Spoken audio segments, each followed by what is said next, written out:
Mu buzima bwa muntu duhura na byinshi bitubabaza, ibiduca intege, abatuvuga mu miryango twakuriyemo hari uko bagenda bakuvuga bitewe n'uburere ababyeyi bawe baguhaye. Gusa munyemerere twirebere kuri iyi filime Umukire w'umumiliyoneri wihinduye umukozi wo mu rugo.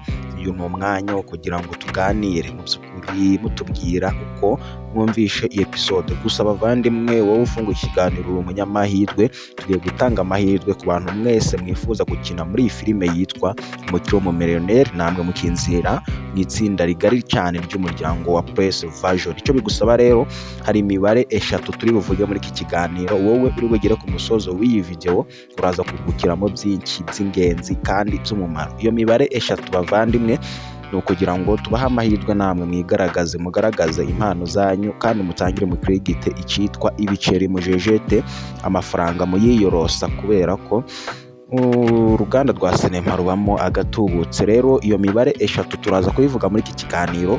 Wowe icyo usabwa ni ukutwandikira muri commentaire ati iyi mibare ni iyi ngiyi, ubundi ugahita utwandikira kuri namba yacu iri kuri WhatsApp turi bushire muri description y'iyi video. Namba rwose birimo, ubundi ugahita twandikira kuri WhatsApp. Ikindi nanone ushobora kuba ufite product zawe ukeneye kwamamaza, watugana rwose mu muryango mugari wacu tukakwamamariza ibikoresho byawe cyangwa se ibikorwa byawe, bityo ugatera imbere mu kanya nk'ako guhumbya. Ushobora kuba ufite igitekerezo, inyunganizi cyangwa ubutumwa wasangiza abadukurikira. Byose rero uhawe ikaze muri commentaire cyangwa se byaba byihariye ukatwandikira kuri WhatsApp. Namba yacu rwose iri mu gikari muri description. Rero munyemerere tuganire. Gusa iyi mibare 3 ikuri bukurikirane urasabwa kuyandika muri commentaire, ubundi ugasiga nimero yawe, ubundi twakwandikira kuri WhatsApp nawe ukaba mu mwanya mahirwe ukaza mu muryango wacu nta kiguzi bigusabye, kuko kwinjira mu itsinda ryacu biba bisaba igishoro kiremereye cyane kandi gihenze. Rero nuza kuvuga iyi mibare mu by'ukuri nk'uko twayikurikiranye, nta kabuza uraza guhabwa aya mahirwe, kuko tugusanga aho uri tuguhereza imodoka ikuzana. Kuko bavandimwe ni benshi cyane mugenda mudusaba gukina muri iyi filime yitwa Umukire w'umumiliyoneri wihinduye umukozi wo mu rugo, kuko iyi ni imwe muri filime zikunzwe cyane mu ruhando rwa sinema hano mu gihugu cy'u Rwanda. Simbabeshe, kuko iyi filime iratwika cyane.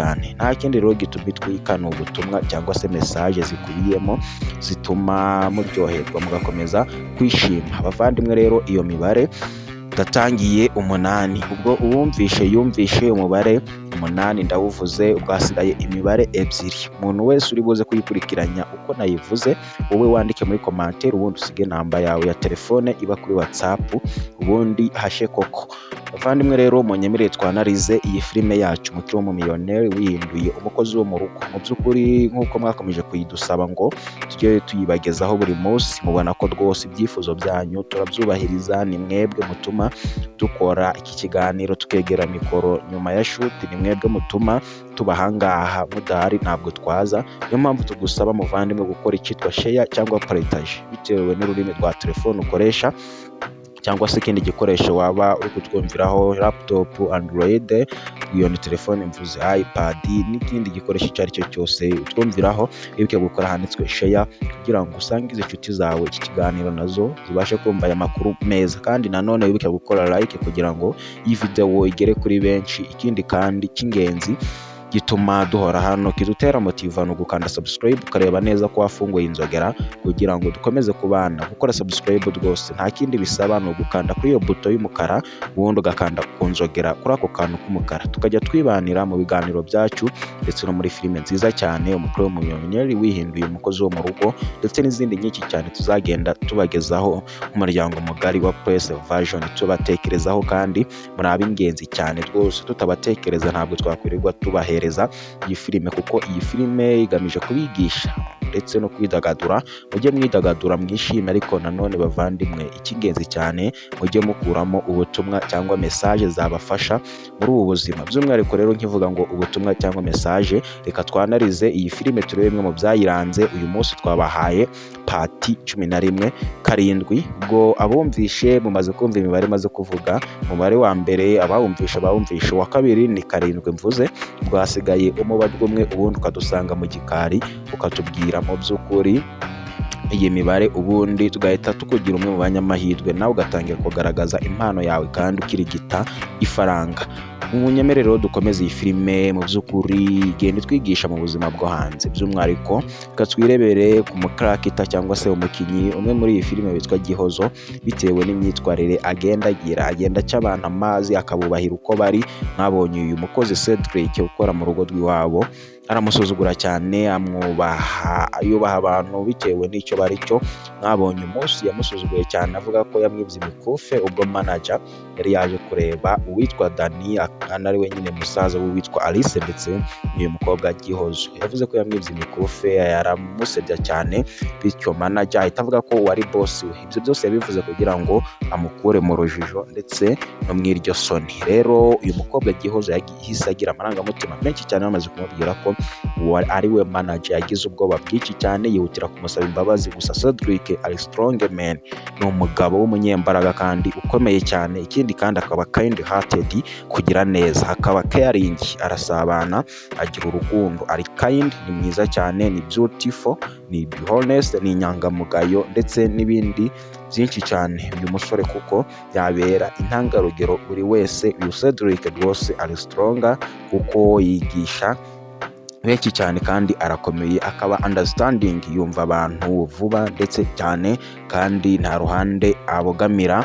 Ni umuntu akanaba nyine inzirakarengane cyangwa se innocent cyangwa se victim. Uyu musore rero yigisha benshi cyane. Gusa bavandimwe, iyi filime mwese muyikunda, turababwira ko mutazahomba kuko izabafasha muri ubu buzima bwa muntu. Filime nziza cyane, abatumenye rwose ntabwo badushidikanyaho, kuko iyo wisanze mu muryango wacu ugomba guhindurizwa ubuzima bitewe n'ibintu tugenda dukina biba muri iyi sosiyete yo hanze, kuko iyi si yarangiritse. Ibi byose tubikora kugira ngo ubashe gukuramo message cyangwa se ubutumwa bwabahindurira ubuzima. Bavandimwe rero munyemerere mbabwire ngo tugane ku musozo w'ikiganiro, tuganire show, ariko nanone ikigamijwe no gukuramo ubutumwa. Ese wumvisha iki? Ese utahanye iki? Ni ikiganiro mu by'ukuri cyitwa ngo ese ni iki wungutse? Ese koko muvandimwe nawe baza icyo kibazo, ese ni iki wungutse? Muri episode twabagejejeho ya 11 ko mugenda muyidusaba muri benshi iyi filime. Ese wungutse iki? Bavandimwe turabakunda cyane, mwe mwese mudahwema kudukurikira. Gusa twibutse b'abanyamahirwe twagiye tubwira imibadwa, twamaze kubabwira imibadwa ebyiri, hasigaye umubadwa umwe. Ubundi wowe uri bwandike muri commentaire iyi mibadwa uko twayikurikiranije, ubundi ugahita usigamo nimero yawe, turakwandikira kuri WhatsApp, cyangwa se ushobora no guhita utwandikira WhatsApp unyuze mu gikari, ubwo ndavuga muri description, kuko turi busigemo nimero yacu ya telefone yo kuri WhatsApp. Naho ushobora guhita uhanyura ukatwandikira WhatsApp, ariko ukabanza wandika iyo mibadwa twavuze mu kiganiro, kugira ngo turebe ko uba wadukurikiranye kandi ubukurikiye. Ubundi nawe rwose uhita ubumwe mu banyamahirwe bo bemererwa gukina muri iyi filime Umukire Millionaire wihinduye umukozi wo mu rugo. Umubadwa wa nyuma rero nawo ni mu kanya nkawubabyira, kuko rwose ntabwo nagenda ntawubabwiye, kuko tubahoza ku mutima. Ese utahanye iki? Iyi filime ese irakwigisha? Ese muradukunda? Gusa bavandimwe, mu gihe dufashe umwanya tugakora iki kiganiro ndetse n'iyi filime muri rusange nyamukuru, ntimujye mugenda mutanditse, kuko bitwereka ko rwose ibyo tubaha nta kamaro bibagirira. Kuko iyo wifashe ukandika igitekerezo cyawe, bidufasha kumenya koko uruhande rubogamye. Kandi nanone mujye mutanga ibitekerezo, kuko ibi byose nimwe tubikorera, mutubwira ati aha birabogamye, muhindure ibi, mwongeremo iki, uyu aratubongamira, mu bigenza utya, kuko ibyo byose biradufasha, biduha motiva. Bavandimwe rwose mujye mubikora, kwandika igitekerezo cyangwa se komanteri, nta kindi kiguzi bisaba, ni umwanya muto cyane, amasegonda 10 cyangwa 30, ubundi ukandika igitekerezo cy'uko wumva filime. Ntimuje mugenda buragi, kuko rwose biratubongamira kandi biduca intege, bikanatwereka ko ibyo tubaha bitabakora ku mbamutima. Gusa hari intwari zimwe na zimwe zigenda zibikora. Abo rwose ni abajeni, ni abantu b'abagabo cyane, ni abajeni rwose turabakuragenze. Abifata bakandika ibitekerezo byabo, nubwo ari bamwe na bamwe atari bose, gusa abo ni intwari cyane, ni abasirikare ku rugamba. Turabashimiye, tubahaye respect my friend, turabakunda cyane. Umubadwa wa nyuma ni 0, umubare 0. rero wakurikiranye namubwira iki? Dusanga mu gikari ni 0 umubare wa nyuma, ubwo indi ebyiri wayumvishe twavuze kare. Twizere ko wari wafashe ikayi n'ikaramu cyangwa se agapapuro n'ikaramu ukaba wayanditse iyo mibadwa. Wowe yitwandikire muri commentaire ubundi usige namba yawe ya telefone iba kuri WhatsApp, cyangwa twisangire mu gikari nyirizina ku muyoboro wa WhatsApp. Aho ni ku rukuta rwa WhatsApp, nimero iri muri description, ariko reka ntansige nyibabwiye, ni 079 82 58 96 2, 079 82 58 96 2. Dusange mu gikari kuri WhatsApp cyangwa se twandikire muri commentaire, hose turi online update 5/5 tuhita tugusubiza. Nakubwira ko umukunzi wa filime yacu, umukiro mu millionaire winduye umukozi wo mu rugo, nibigufasha n'iby'igiciro mu by'ukuri muri ubu buzima, kuko tugenda duhura na byinshi cyane, ibitubabaza, ibidushimisha. Umuhindi niwe wavuze ngo kabikush kabigam, uyu munsi turishima ejo tukababara, ntabwo ubuzima buhora ari bwiza. Wowe bimeze neza, komeza ugubwe neza kandi ushima Imana, wibuke ko hari abo bitameze neza, ukomeze kubifuriza umugisha kandi Uwiteka naguhira cyangwa se ugahirwa n'urugendo muri ubu buzima. Ntuzishongore ngo wishire hejuru, kuko arega abavandimwe ntabwo tubaho neza bitewe no gukora cyane, ahubwo ni amahirwe, kuko hari n'abakora bikanga buri. Rero muvandimwe, nugubwa neza muri iyi si, uzibuke n'abameze nabi ubafashe. Nawe utameze neza, twakubwira ngo ihangane, ejo biri bwagende neza. Nibyo tugusabiye ku Mana. Bifurije umugisha abavandimwe mwese tugeranye ku musozi w'uyu muyoboro cyangwa se w'iki kiganiro, kandi mbifurije umugisha abavandimwe mwese tubana uko bwije n'uko bukeye. Duhore ku munsi w'ejo rero muri episode ya 12 ku muyoboro wa YouTube channel Praise Version, umuryango mugari cyane.